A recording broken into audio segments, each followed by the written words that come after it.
Saudara, ada seorang polisi yang mengamuk di salah satu pesantren di Goa, Sulawesi Selatan. Bahkan pelaku sempat melakukan pengancaman kepada santri dengan menggunakan senjata api. Video rekaman CCTV ini, saudara, memperlihatkan aksi seorang oknum anggota polisi berpangkat brigadir yang tiba-tiba datang dan mengamuk di pondok pesantren Tafizul Quran Imam Al-Zufri di Goa, Sulawesi Selatan.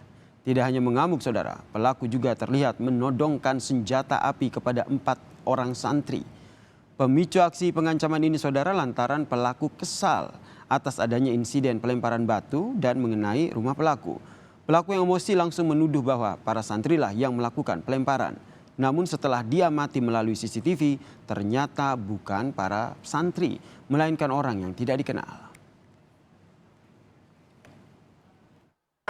Oknum tersebut salah sangka, dia mengira bahwa anak dari salah satu santri dari ponpes tersebut melempar batu ke rumah oknum tersebut.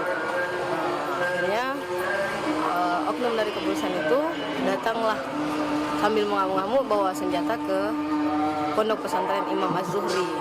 Laporannya kan sementara diproses juga kan. Ya, nanti kami juga sudah melakukan laporan di Propam Polda, sudah diproses juga.